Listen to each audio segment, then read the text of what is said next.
네, 다 같이 오늘 본문 말씀 함께 읽어봅시다. 로마서 10장 17절 말씀입니다.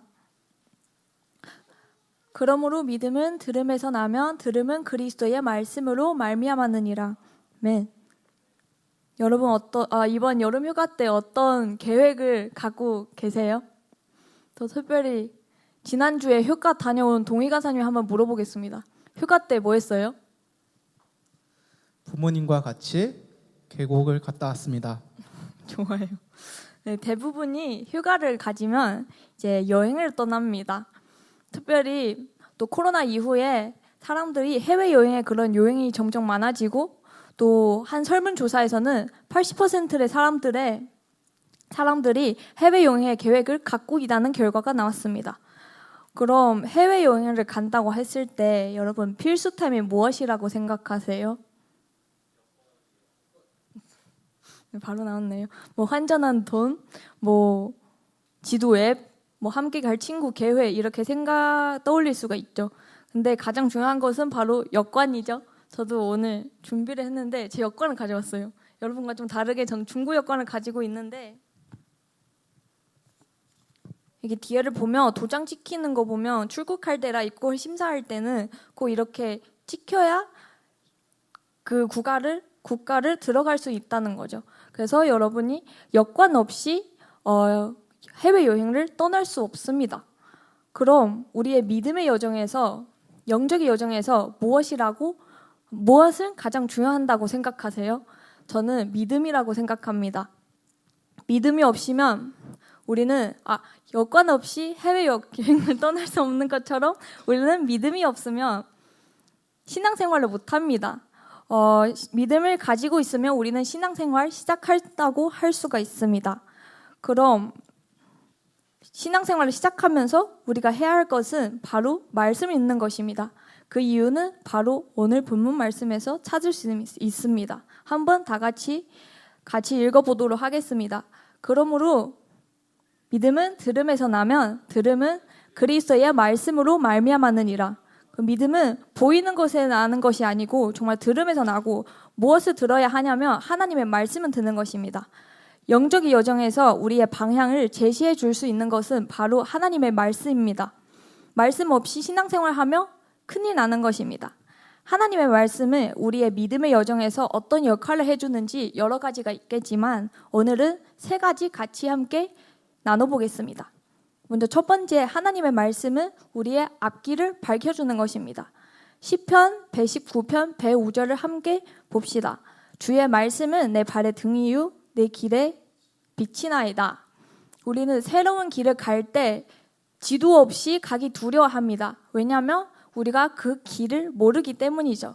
그렇다면 우리가 하나님을 믿으면 하나님께서 우리의 앞길을 인도해 주신다는 확신은 가지고 계십니까? 시편 말씀을 보면 주의 말씀을 우리의 발의 등이고 길의 빛이라고 합니다. 말씀이 우리의 인생을 방향을 제시해 주시는 것이죠. 미래가 보이지 않을 때, 또 어둠 속에 있을 때 하나님께서 항상 말씀을 통해 우리에게 인도해 주십니다. 우리를 인도해 주십니다. 또 오늘 특별히 여러분은 잘 아시는 사도 바울의 이야기가 함께 말씀을 나눠보려고 하는데 사도 바울이 이제 사도 되기 전에 사울이었죠. 그리스도인을 박해했던 사람이었습니다. 사도행전 8장 3절을 보면 사울이 교회를 잔멸할 새 각 집에 들어가 남녀를 끌어다가 옥에 넘기리라. 정말 그리스도인을 열심히 박해했던 사람인데 하지만 하나님도 이런 사람도 사용하십니다. 하나님께서 말씀을 통해 사울에게 말씀하십니다. 그런 새로운 사명을 가르쳐 주십니다. 사울이 다메섹이라는 지역을 가는 길에 예수님이 만나게 됩니다. 정확히 말하면 예수님의 음성을 듣게 됩니다. 그리고 예수님이 사울의 눈을 가리셨습니다. 그럼 사울은 바로 그 어둠과 어려움, 두려움과 속에 갇혀 있는 사람이 되었습니다. 그렇지만 그 다음에는 다메섹의 아나니아라는 제자를 통해 사울에게 말씀하십니다. 사도행전 9장 15절 말씀입니다. 주께서 이르시되 가라 이 사람은 내 이름을 이방인과 임금들과 이스라엘 자손들에게 전하기 위하여 택한 나의 그릇이라. 그가 내 이름을 위하여 얼마나 고난을 받아야 할 것을 내가 그에게 보이리라 하시니. 네. 하나님이 먼저 아나니아에게 말씀하십니다. 사울은 내가 택한 그릇이라고 해요. 그래서 아나니아는 사울을 자기의 집으로 데리러 와서 사울에게 하나님의 말씀을 전해줘요. 그리고 사울의 눈이 다시 보게 되어서 그 후에 세례를 받았습니다. 하나님이 사울을 택하시고 또 그에게 말씀하셨습니다. 그에게 새로운 사명을 제시해 주셨습니다. 그 말씀이 사울이 죄 가운데에서 건져냈고 그 말씀이 사울의 길을 밝혀줬습니다. 그럼 우리는 앞길을 밝혀주시고 또 하나님도 우리의 마음도 변화시켜 주십니다. 바로 두 번째 말씀 함께 봅시다. 히브리서 4장 12절 말씀입니다. 하나님의 말씀은 살아있고 활력이 있어 좌우의 날선 어떤 검보다도 예리하여 혼과 영과 미 관절과 골수를 찔러 쪼개기까지 하면 또 마음의 생각과 뜻을 판단하나니. 여기서 하나님의 말씀은 살아있고 활력이 있다고 해요. 그 말씀을 따라가면 우리는 우리의 마음과 생각을 변화시켜 줍니다. 다시 사울의 이야기를 돌아가 보면 사울이 이제 하나님께서 사명을 받은 후에 완전히 회개하고 또 이전과 다른 삶을 살게 됩니다. 사도행전 9장 27절을 보면 바나바가 데리고 사도들에게 가서 그가 길에서 어떻게 주를 보았는지와 주께서 그에게 말씀하신 일과 다메섹에서 그가 어떻게 예수의 이름으로 담대히 말하였는지를 전하니라. 사울은 이제 그리스도인을 박해했던 사람에서 예수의 이름을 선포하는 사람이 되었습니다. 그 이유는 바로 하나님의 말씀입니다. 히브리서 4장 12절 쉬운 성경에서 이렇게 기록합니다. 하나님의 말씀은 살아있고 힘이 있습니다. 우리가 그 사울처럼 말씀의 힘을 경험하게 되면 우리의 삶의 변화가 일어납니다. 그러므로 우리는 말씀을 듣고 읽고 끝나는 것이 아닌 정말 그 말씀 가운데 담겨져 있는 하나님의 뜻을 깨달을 수 있도록 기도해야 합니다. 그 활력이 있는 말씀은 우리의 삶 가운데 적용시켜야 합니다. 그럼 앞길을 이렇게 인도해 주시고 또 우리의 마음 변화시켜 주면 그럼 과연 어떻게 삶에 적용을 시켜야 할까요? 바로 마지막 말씀 에베소서 6장 17절을 함께 봅시다. 구원의 투구와 성령의 검, 곧 하나님의 말씀을 가지라. 하나님을 의지하고 나아가는 자는 하나님의 전신갑주를 입은 자입니다. 진리의 허리띠, 의의 호심경, 복음의 심, 믿음의 방패, 구원의 투구, 이 전신갑주를 하나님이 우리에게 입혀주고 우리를 보호해 줍니다. 하지만 무기로 쓸 수 있는 것은 하나밖에 없습니다. 바로 하나님의 말씀입니다. 여기서 성령의 검이라고 합니다. 바울은 성경에서 그 말씀을 성령의 검으로 사용하는 그 대표적인 인물 중에 하나이라고 할 수 있습니다. 그의 사역은 성령의 능력과 지혜에 기반하고 있었으며 또 그 말씀을 통해 사람들의 마음을 건드리고 그들을 변화를 시키는 그런 역할을 했습니다. 하나님의 부르심은 받은 바울은 이방인들에게 복음을 전파했습니다. 그리고 어디에 가도 그는 담대하게 하나님의 말씀을 선포했습니다. 심지어 이제 마지막에 성전에 체포되었을 때도 그는 두렵진 않았습니다. 왜냐하면 하나님께서 그에게 이렇게 말씀하셨기 때문입니다. 사도행전 23장 11절을 보면 그날 밤에 주께서 바울 곁에 서서 이르시되 담대하라 내가 예루살렘에서 나의 일을 증언할 것 같이 로마에서도 증언하여야 하리라 하시니 바울은 이런 어려운 환경에서 항상 하나님께서 그를 보호했습니다. 영적의 무기처럼 그래서 로마 가서 그 왕 앞에서도 그 하나님의 말씀을 영적의 무기처럼 사용하고 또 하나님의 나라를 증거하며 예수님에 관한 모든 것을 거침없이 가르쳤고 거침없이 증거했습니다. 말씀을 믿으면 우리가 영적인 전쟁에서 승리할 수 있는 것입니다. 사탄이 아무리 공격하더라도 말씀 앞에서는 일어설 수 없습니다. 그러므로 우리는 말씀을 붙잡고 살아가야 합니다. 그 말씀을 항상 마음에 새겨 넘어질 때마다 다시 역전하는 믿음을 갖도록 주님께 기도해야 합니다. 말씀보다 강한 영적인 무기는 없습니다. 이제도 제가 말씀을 통해 변한데 제 삶을 좀 간증하려고 했는데요. 제가 유치원 때 이제 부모님 따라서 교회를 다니기 시작했는데 하지만 중학교 졸업할 때까지 삶에 크게 하나님을 경험했던 적도 없었고 신앙생활도 제대로 하지를 못했습니다.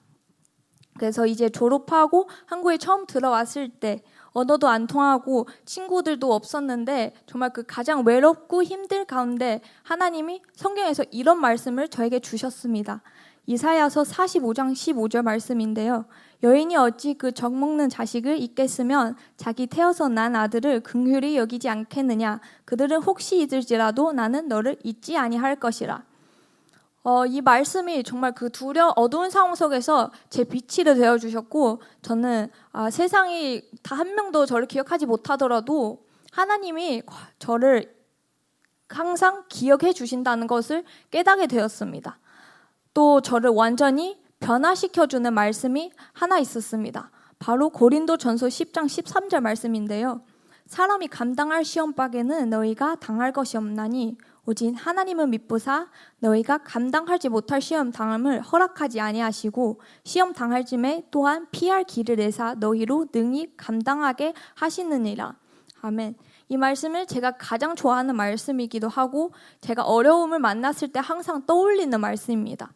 처음에 이 성경을 읽으면서 이 말씀 봤을 때는 저는 이해하지를 못했습니다.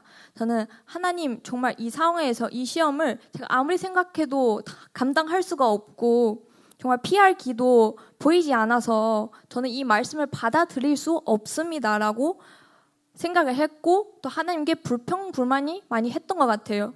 하지만 하나님께서는 항상 제 주변에서 또 제 마음을 이렇게 일하고 계시는 것을 점점 느끼게 되었습니다. 그 시험이 달라지진 않았지만 하나님이 제 마음과 생각을 바꿔주시더라고요. 정말 그 가운데 그 시험을 감당할 수 있게 만들어 주셨습니다. 그래서 그때야 그 시험을 다시 그 시험처럼 보이진 않고 그때야 그 고린도전서의 말씀을 다시 생각이 나면서 하나님의 그 말씀 안에 담겨진 그 하나님의 뜻을 깨닫게 되었습니다. 그 말씀이 처음에 읽고 저는 그냥 넘어갔지만 결국 저에게 큰 힘이 되어주고 지금까지도 저를 위로하는 말씀이 되었습니다. 또 영적인 공격이 다가왔을 때 저는 이제 먼저 하나님의 말씀을 구하게 되었습니다. 제 신앙생활을 성장시켜주는 가장 중요한 것은 저는 말씀이라고 할 수 있습니다. 저희 피아노 반주해 주시고요.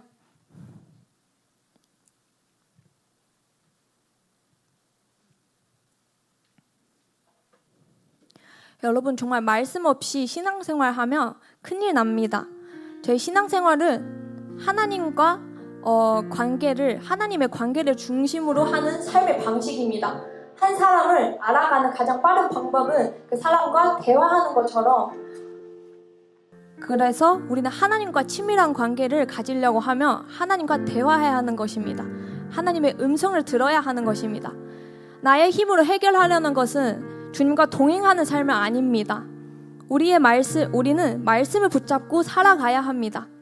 그 하나님의 말씀을 우리의 삶의 나침반입니다. 정말 앞이 보이지 않을 때 우리의 빛이 되어주시고 방향을 제시해 주십니다. 또 하나님의 말씀은 우리의 삶의 비타민입니다. 말씀을 따라가면 우리가 힘을 얻게 될 것이고 새로운 삶을 살게 될 것입니다.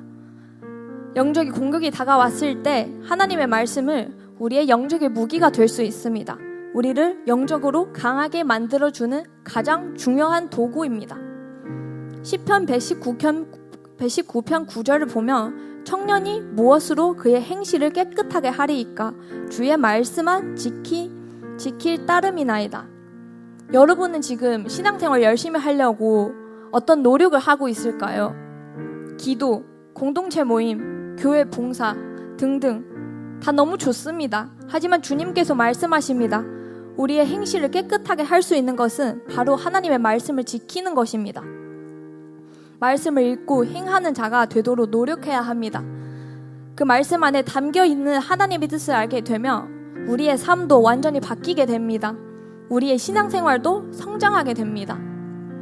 미국의 위대한 정치인 $100의 도안으로 채택된 사람 벤자민 프랭클린의 성경에 관한 명언이 이렇게 있습니다. 젊은이야, 내가 여러분에게 주고자 하는 권고는 여러분이 성경에 익숙하여 확고한 믿음을 갖도록 개발하는 것입니다. 맞습니다. 성경은 하나님의 말씀입니다. 우리가 확고한 믿음을 갖도록 큰 도움이 되어 줍니다. 그러므로 우리는 이제 하나님의 말씀을 가까이 하는 자가 되어 봅시다. 그 말씀에 어떤 활력이 있는지, 우리의 삶 가운데 어떤 변화가 날 것인지 기대하면서 말씀을 붙잡고 살아가는 저와 여러분이 되도록 간절히 소망합니다. 이 시간 다 같이 찬양하면서 또 기도하면서 함께 나눕시다.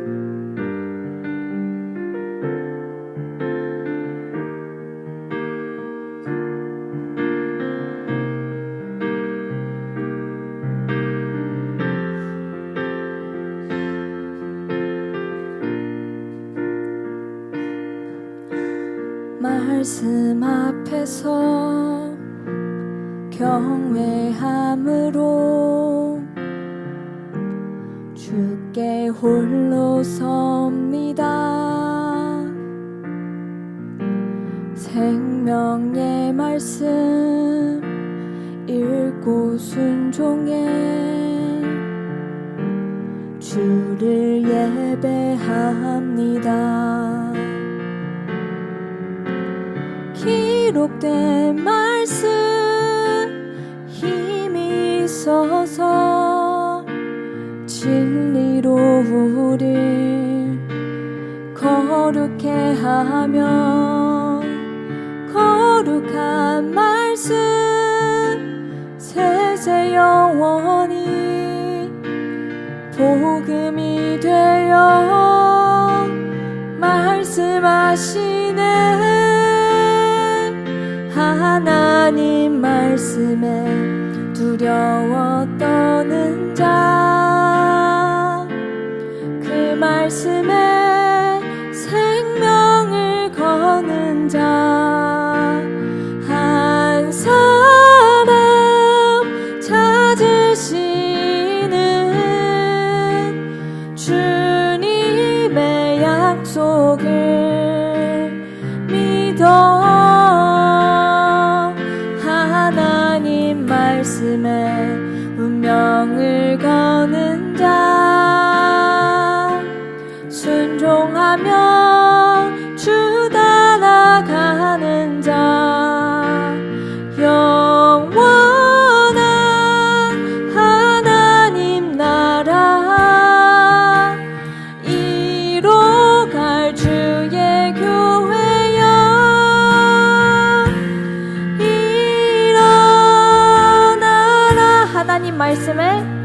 하나님 말씀에 두려워 떠는 자, 그 말씀에 생명을 거는 자, 한 사람 찾으시는 주님의 약속을 믿어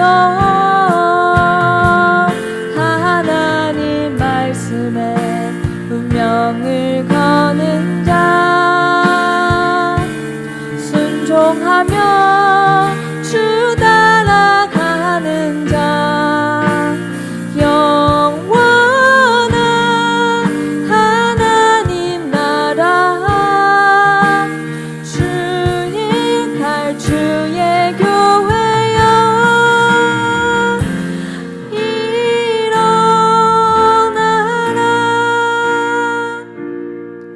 이 시간 다 같이 기도합시다. 하나님, 하나님의 말씀을 우리의 발의 등이고 길이라고 고백합니다. 그 말씀은 살아있고 힘이 있습니다. 우리는 하나님의 말씀 없이 살 수 없다고 고백합니다. 이 시간 우리에게 말씀하여 주시옵소서. 우리의 교만, 연약함 다 주님 앞에 내려놓기 원합니다. 오직 말씀에 붙잡고 나아가기를 원합니다. 주님 도와주시옵소서. 우리가 그 말씀 가까이 가지 못했으며 이 시간 주님 앞에 회개합시다. 주님의 말씀으로 우리를 거룩하게 하여 주시옵소서. 이 시간 주님의 이름을 한 번 부르짖고 다 같이 통성으로 기도합시다. 주여,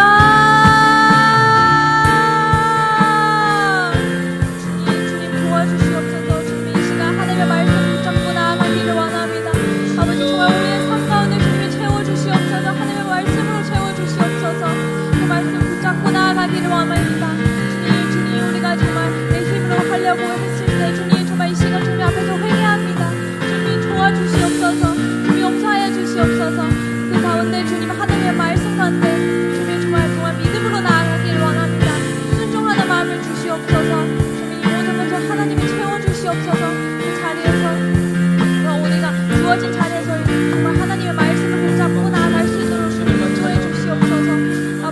주시옵소서. 하나님의 말씀을 경외하는 자가 되도록, 주님의 말씀을 두려워하는 자가 되도록, 주님 이 시간 말씀 앞에서 서는 자가 되도록 주님 도와주시옵소서.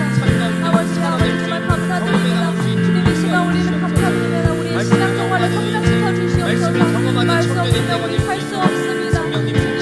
주님 말씀하여 주시옵소서. 주님 말씀하여 주시옵소서. 모든 것을 주님 채워주시옵소서. 아버지 감사드립니다. 주님 도와주시옵소서. 하나님 아버지, 오늘 우리에게 생명의 말씀을 주심에 감사드립니다. 우리가 말씀 앞에 서는 자가 되기를 원합니다. 하지만 끊임없는 공격을 몰려옵니다. 이 시간 주님의 말씀이 우리의 영적인 무기가 되어 승리하는 삶을 살아가게 하여 주시옵소서. 지금 무너진 우리의 삶을 다시 말씀으로 세워주시옵소서. 말씀을 경외하고 두려워하는 자가 되기를 원합니다. 그 말씀의 능력을 보여주시옵소서. 우리를 바른 길로 인도하여 주시옵소서. 그 신앙생활을 성장시켜 주시옵소서. 말씀을 통해 변화된 삶을 기대합니다. 감사드리며 예수님의 이름으로 기도드립니다. 네.